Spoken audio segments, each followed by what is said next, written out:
Salute. Salute to everybody pulling up, rocking with the best. The Back Block Chronicles is in effect. And I'm here to let everybody know tomorrow I will be going live again on the Big Dice Chronicles. Nothing happened to the channel. They gave me a 7-day warning for some music. Let's get into this work. DJ, sus one. Stop game. What the deal? Dice lover. $500,000. Yo. Yeah. Moves must be made. New York City. $500,000. Yeah. Freestyle. Jungle love, project niggas rumble and bubble drugs. Mad blow, calico, empty the 100 slugs. Bystanders running duck, hustlers be pumping drunk. We used to go to free lunch, now we sling blow and P-funk. My man let off a punk that made a D-jump, cause he want info on how much weight we bump.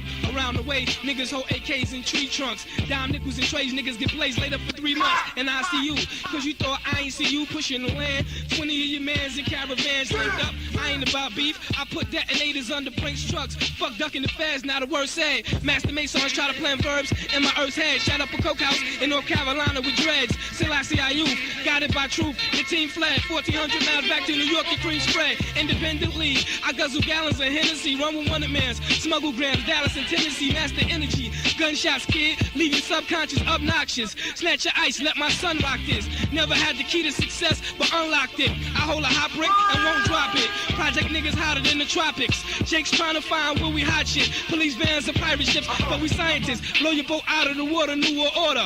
Projects is pyramids, truth is square recorded. Ha, ha, ha. Dice lover, check me out. Yo, I don't know what to do. Old timers tell me crime no pay. That shit is crazy. I'm pumping dimes and started with trades. Them was the good old days. Selling off lovely. Slinging, getting paid. Never shook or afraid. From the home of the brave. Where po-po moves sneaky young hoes. Dress freaky niggas robbed from the weekly hustlers.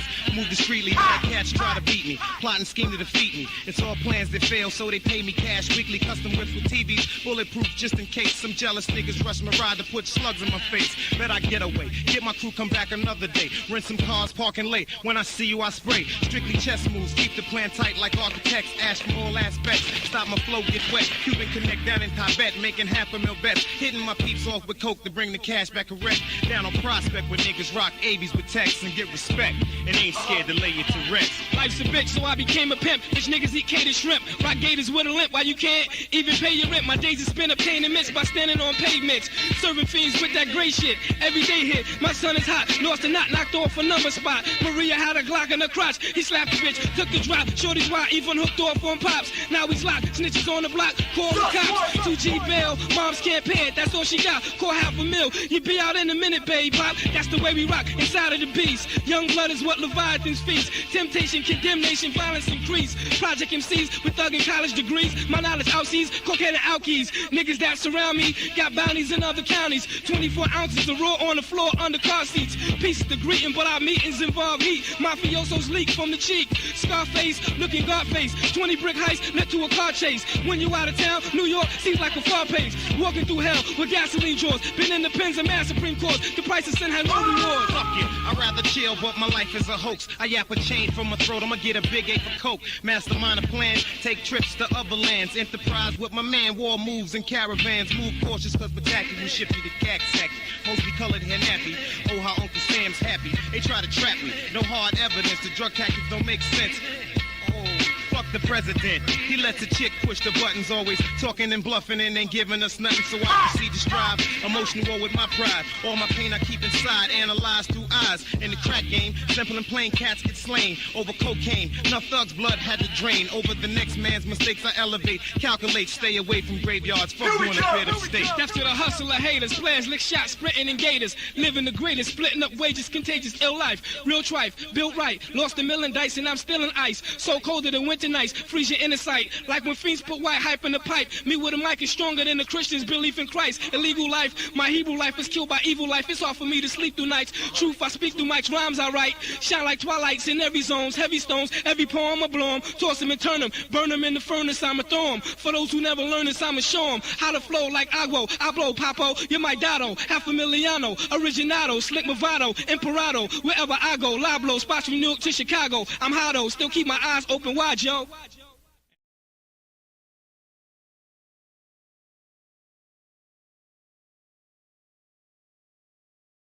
Yo, rest in peace to my man, $500,000, the best that ever did it and got away with it. That was me and my man 20 years ago at the Stretch Armstrong show, Papito.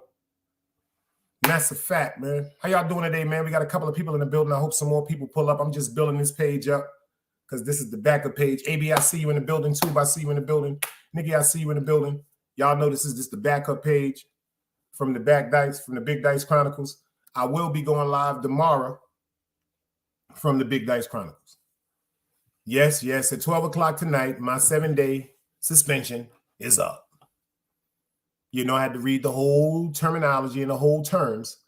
And the thing is with YouTube, once they give you a warning, see, they'll give you a warning the first time, they won't do anything because they know some people are new to YouTube and they're not trying to be harsh. But if you repeat the same thing that they gave you a warning about, like you're a repeat offender with a YouTube violation, that is terms to strike you.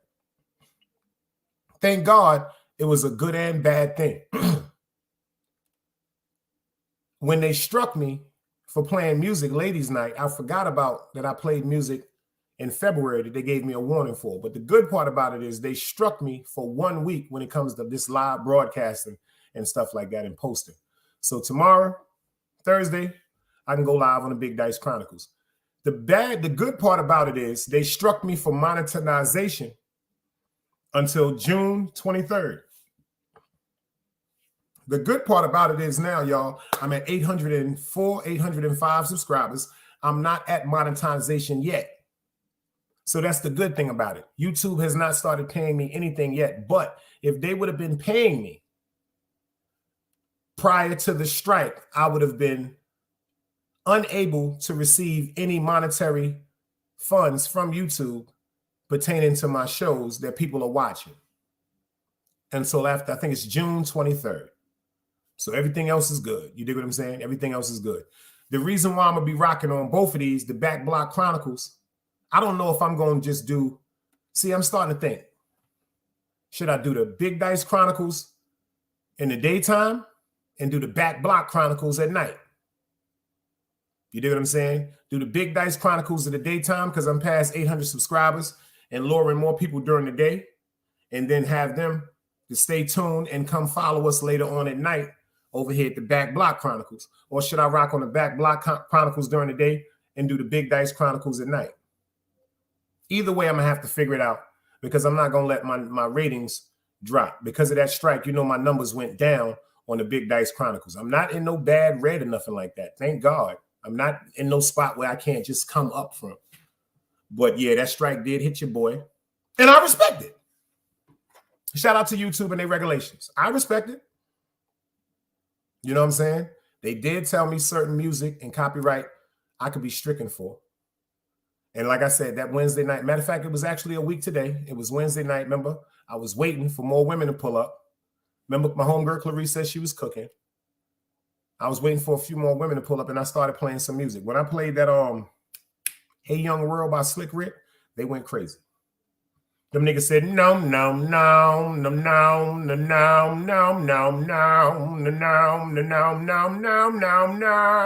Niggas ain't play with that. Assalamu alaikum, sister. Walaikum salam to you. We got the truth lady in the building. I see you. How you doing?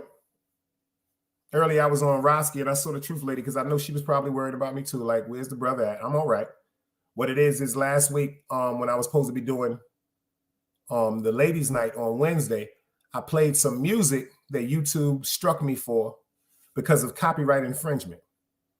I was aware that they was upset about things like that, but I forgot. They gave me a warning in February that I totally forgot about, y'all. We was in a good vibe. We was over there chilling. We was playing music.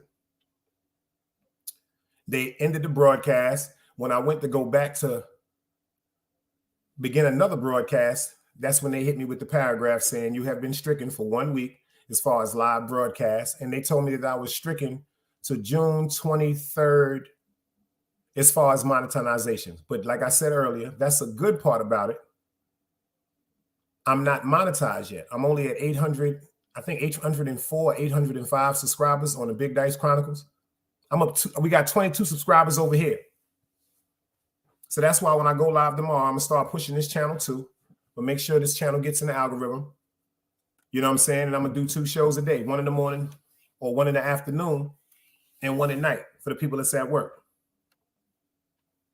You know, I got so much going on, running around trying to get this going, business with the store shit. So I'll be getting up early sometimes. Sometimes I'll be up late at night and then I wake up early, but I've been running around like a chicken with his head off. So I might just start doing, you know, one of the early breakfast shows. I might do the big breakfast shows on the Big Dice Chronicles.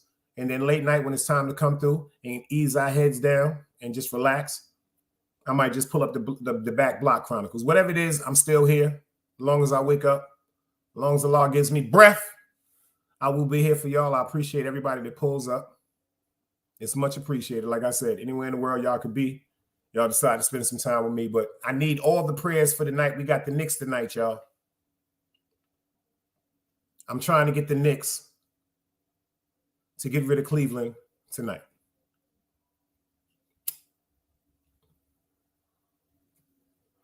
And you know, they said truth and strength is in numbers when it comes to prayer. We need everybody praying for the Knicks tonight. Lakers, trash. I feel bad for what I'm about to say about the Brooklyn Nets. This year, Brooklyn Nets, trash.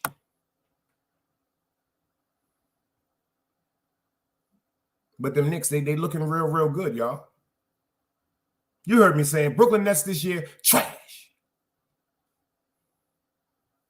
When they took Kevin Durant, Dinwiddie, John Harden, Kyrie Irving, and what's that boy named? Lavelle or Levert? The slim dude now that's playing for not mistaken, I think he's playing for is it Phoenix? When they took away Kyrie Irving from Brooklyn, trash. That's just my analogy, man. Trash. Oh yeah, and shout out to my man Rack Low, y'all. My man Rack just hit me. Shout out to my man Rack Low. If y'all didn't see the interview I did on Rack Low on the Big Dice Chronicles, go over there and see it. My man is having a show. Like I told you, he's the personal consultant to Ralph Lauren now. Yeah, one of my friends, one of my childhood friends from the infamous Low Life crew, the boosting team that started the polo frenzy across all over the world. I'm talking about Japan, Australia, Europe, Africa, England, China, Dubai. It's polo everywhere now. And I can say me and my mans is responsible. My dudes is responsible for that impact because of Ralph Lauren. He just hit me on a DM earlier. He was like, yo, Dice, when you coming to Brooklyn? I'm like, when you need me in Brooklyn. He was like, I need you in Brooklyn next week. And if he need me, I'm there. He said, yo, Dice, I'll be honored if you come to my little show and the award they having for me and speak. I'm there. That's on Sharon McLeod. I'm there for that. You crazy? When I spoke to my man about the interview, and we only did part one. We ain't even do part two because we're going to do the part two of the interview, giving the flowers to the low wives. See, the low wives, the women that supported the low life men, we forgot about them. We're going to give them their flowers for the risk that they took, part of that movement, the time when they had to bring drugs to jail. The times when they had to stay back behind and pay them bills and hold down them kids when niggas was in jail. The loyalty, the discipline, the honor, and standing by their men. We're going to give them women their praises. Shout out to Hattie Lowe. Shout out to Dead Cat. Shout out to his little sister, Dead Kitten. The great Michelle. Shout out to Lisa. If you know, you know, man. You know what I'm saying? It's an endless list of the women, just like my Deceptinet queens. Shout out to all the Decept queens. Robin, Ursula, Makia, Samoa, Vanessa Foxworth.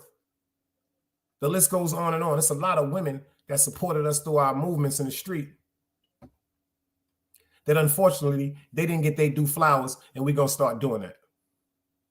And like I said, I'm honored that my man Rack even hit me up and told me that he want me to come up there and be part of that shit. You know I'm going up there. I'm going to be polo head to toe. I'm going to Ralph from the death that day. You know I'm going to bring that Ralph out the stash. I got some Ralph in the stash, y'all.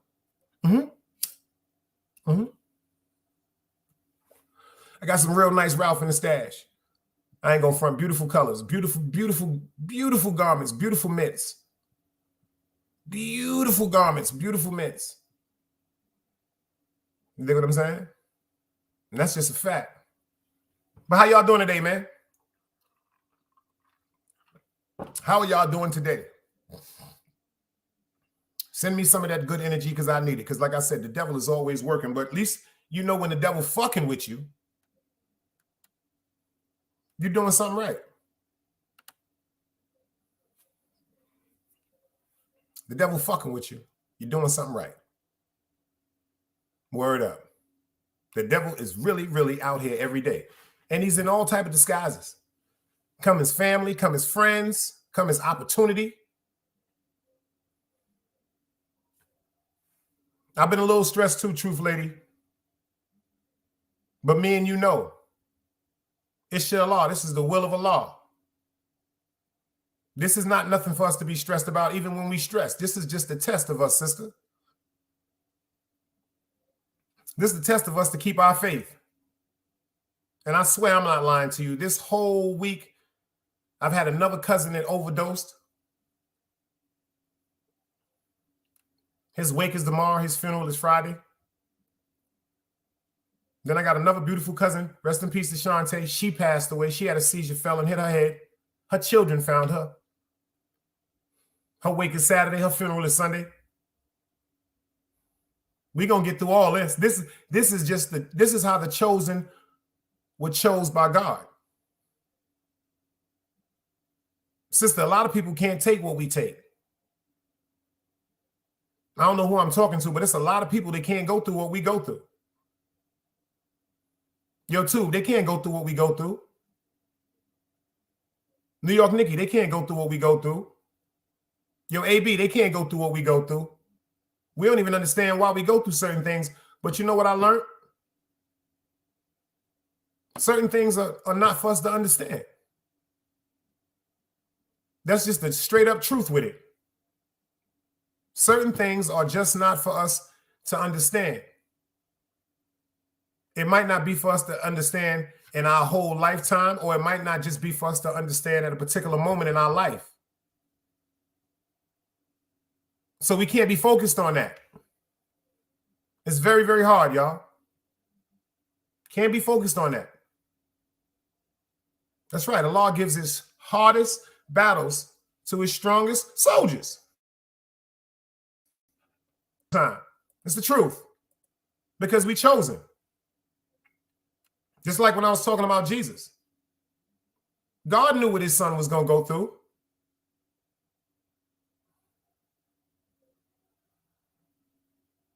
He knew what his son was going to go through. Because he wrote it. He wrote it. He just wanted to know who was going to still keep the faith.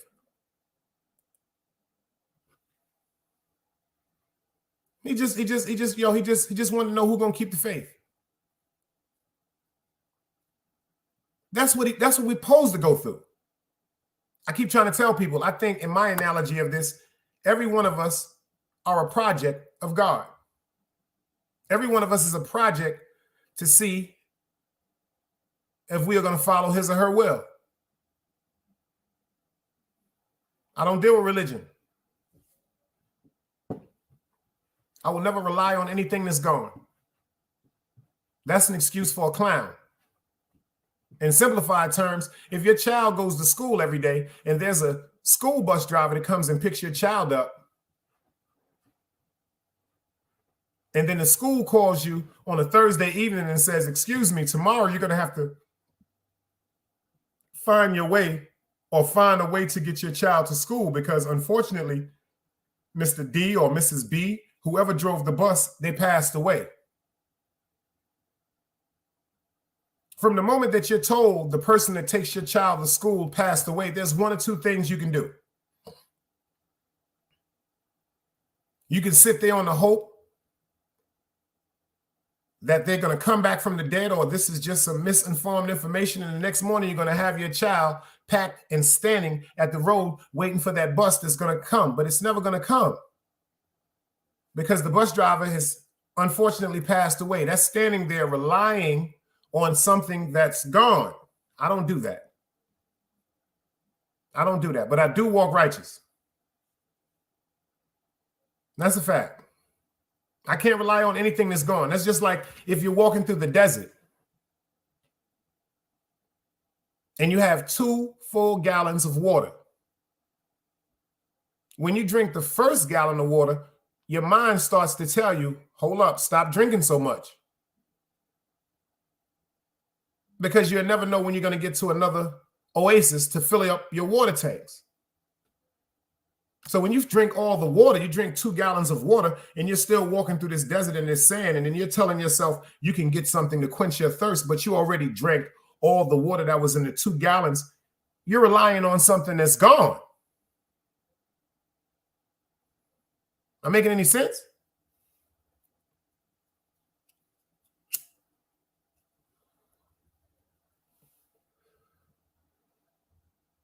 But my God tells me something totally different.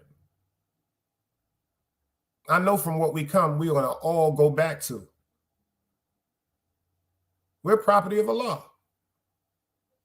From what we come, we are all going to go back to. So depression, anxiety, stress, all that shit is coming. Because the Most High wrote that for us to endure this. He wasn't being like pickful or just picking on people or just trying to set up people to fail. No, he put certain people in certain positions because he know it may seem as though you can't get out that position or that rut. But the reason why the Most High puts you in that position for you to find your best self, to find that strength from within yourself to get you out of that rut. That's worth being praised. See, mental illness, I speak about this all the time because it's real. There are degrees of mental illness. Depression is mental illness. Something that bothers you so much, it overwhelms your mind thought to the fact where you cannot be happy. Where there's constant worryation in your brain. That is a degree of mental illness. And it's not to be played with or overlooked. It should be addressed immediately.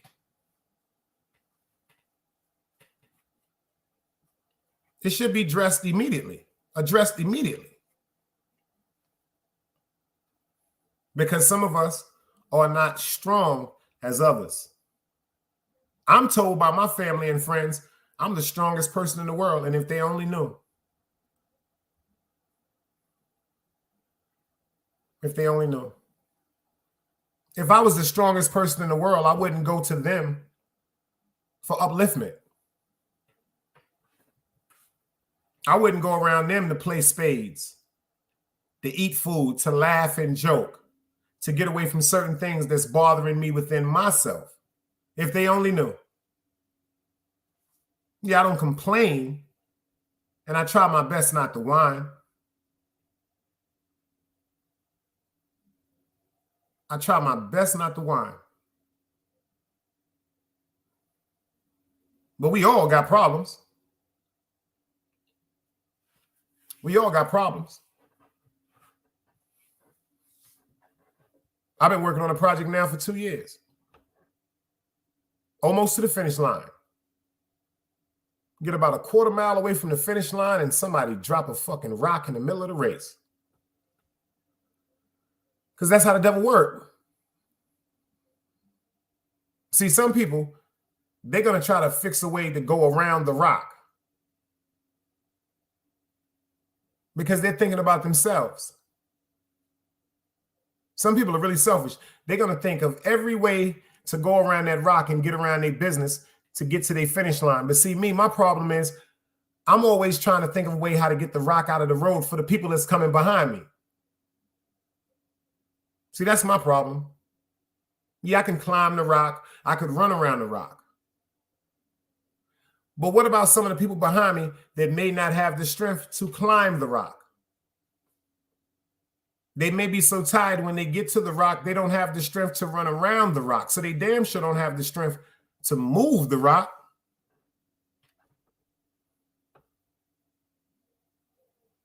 They talk about the crab and the barrel theory between black people.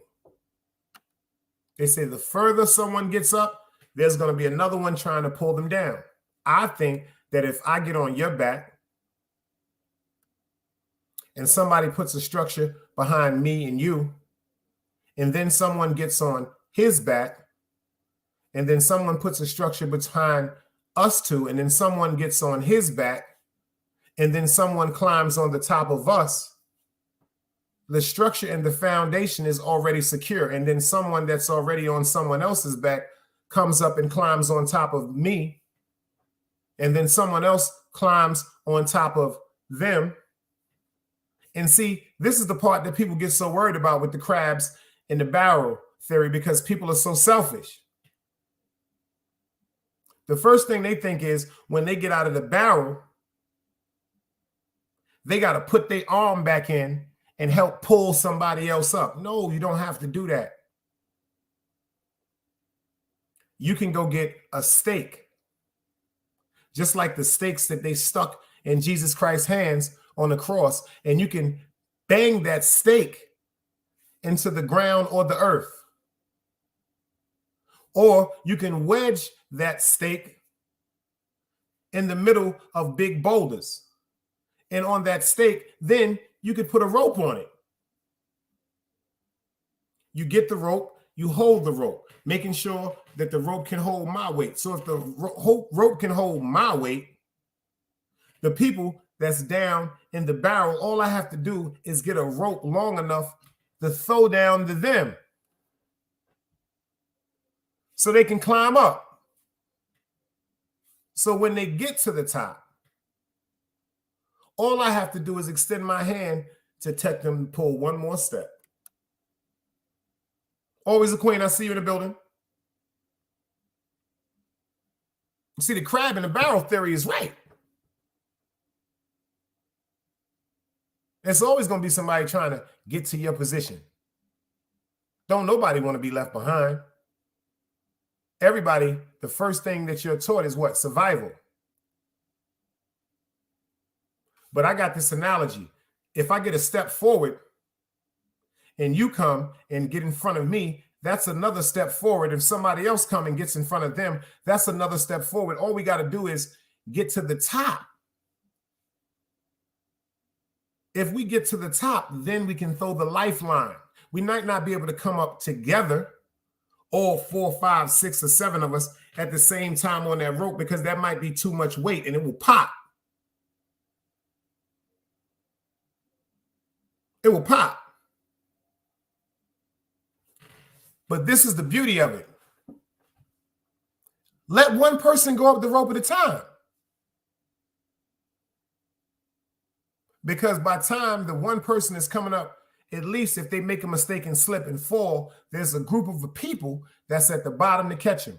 For you know what? You could just dust them off and tell them, go ahead and try again. But we got to stop pushing each other down.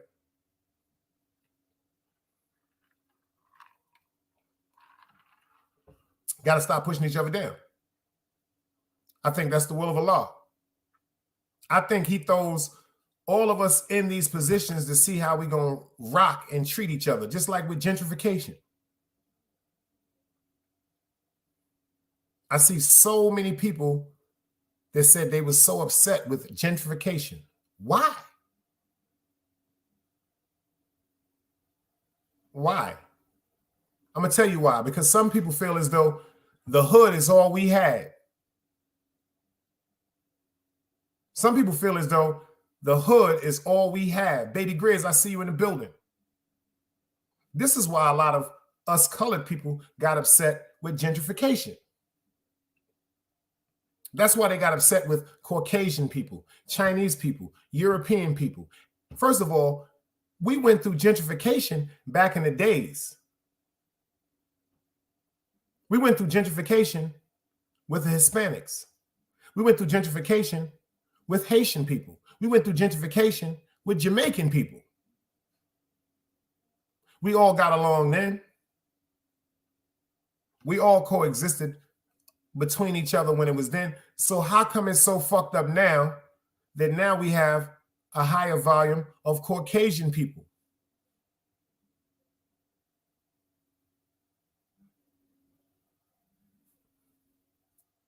So what? So what? That's why a lot of people in the hood are upset, because first of all, when you got a group of people that felt as though we never got nothing and all we got, we had to survive off of, just like the slaves back in the days when they was eating all the good parts about the fucking hog and they made the slaves eat the chitlins, the pig feet, the pig ears, the snout.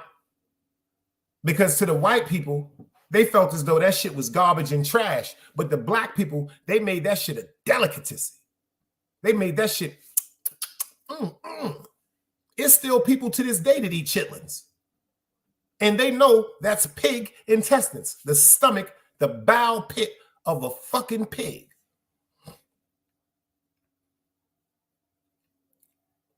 But when we get used to our color, or we get used to people that went through our walk of life, meaning financial hardship, we accept that. So the Spanish people, that's cool. The Haitians, the blacks, the Panamanians, that's cool. They don't want the white people in there because they feel as though, unfortunately, it seems like, and this is just something that appears to be this way, that if you're white, it's always right when it comes to y'all. We have athletes, we have doctors, we have hardworking people that took their families out of impoverished neighborhoods and went to better neighborhoods like Queens, Long Island, Jersey, upstate New York, Bensonhurst. And then they're looked upon like we're crazy because they want to know the same thing black people are saying about gentrification. Why are you white people in our neighborhood? Is the same thing that y'all have been saying about us all our life. What are you niggas doing here? All the places you can be, you want to move to my neighborhood? How dare you? And unfortunately, that's how some of us look at the whole gentrification project in Brooklyn, in New York. But I think it's beautiful. I remember a time when a white person, a Chinese person, could not walk through Utica Avenue or Schenectady Avenue or Fulton or Albany Projects or Kingsborough. You name it, they wasn't walking through there without getting robbed.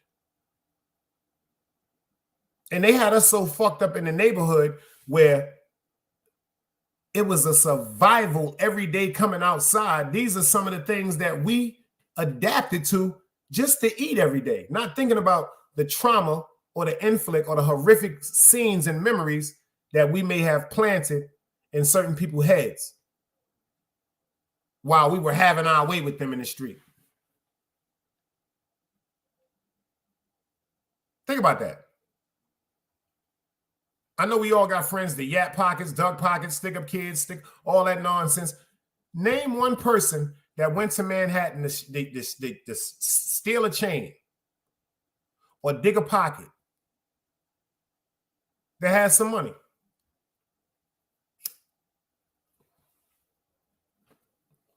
Name a person that woke up in the morning that was financially set, knew that they were financially set in their mind for the rest of their life, that decided to sell drugs. Name them.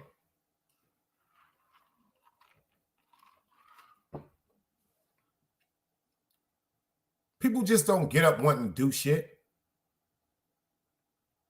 Unfortunately, there are some people that do wake up with evil intentions wanting to do shit, but they mentally ill. And they need to go through therapy, and they need to be in certain institutions where they can be monitored and help with their problems. But there's so many of them walking around undiagnosed. You would never even know if you're sitting up next to a killer. You would never even know if you're sitting up next to a motherfucking serial killer, a murderer, a child molester. You don't know what you sit next to because of the character and the faces that people put up when they're around you. Ain't nobody gonna come up and say, yo, you know I be killing people every day, right? Yeah, you know, I just raped a little girl the other day. Yeah, y'all all right? Let's go play some basketball. Old lady shot her in the motherfucking face and took her social security check. Yo, we going to the movies. What we going to do? Nah, people don't talk like that. People that do shit like that, they don't be talking about shit like that. The ones that do be talking about shit like that belong in certain institutions, or respectfully, they belong dead. That's just the way I look at things. Because certain things, to me, is unacceptable and should be punishable upon death. Male or female. Male or female. That's a fact.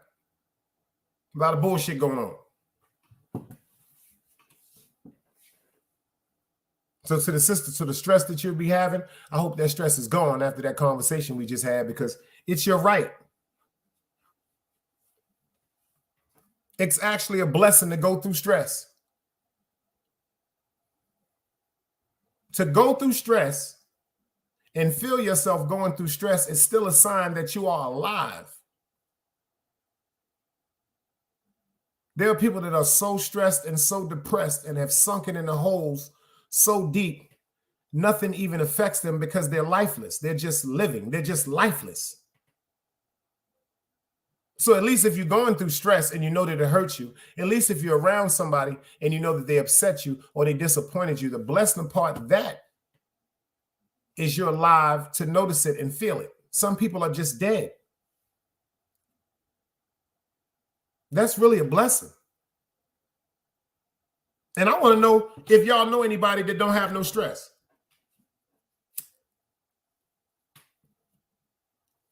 Because if y'all know people that don't have no stress at all, please tell me where they at. If you can get me in touch with them, if you can give me a number to them, hit me on the Big Dice Chronicles on Instagram so I can get in touch with these people so maybe they can help me. And I promise you, if these people help me, the first thing I'm doing is coming to YouTube and I'm helping everybody else, because I got to share the information. If you could live your life stress-free,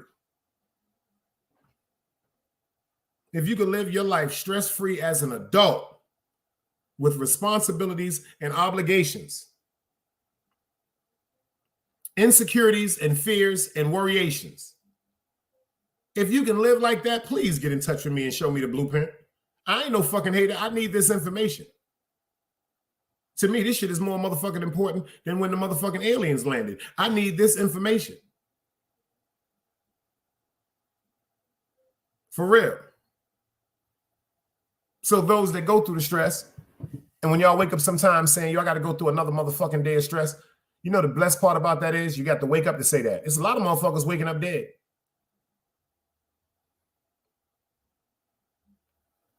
At least you got to wake up to say you stressed. At least you got to wake up to acknowledge that you stressed. So what? You have life. And you have another day to try to what? Relieve the stress or create a solution to the problems that you're having within. This is God rewarding you again. Delayed gratification. I was just talking about that Sunday, y'all. See, the stress is the delayed part. Overcoming the stress, realizing why you were stressed out, realizing what put you in that place of depression,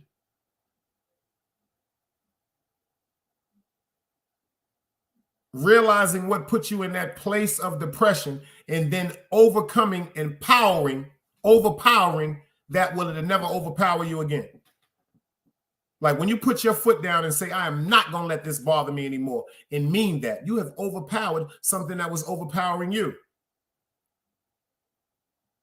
They say we only use 10% of our mind because God punished us with the other 90% because we used our mind and our power foolishly and recklessly. So I'm always trying to get past that 10% of thinking. If I can get 10.5 or if I can get 11%, I feel as though I've made something. I've achieved something.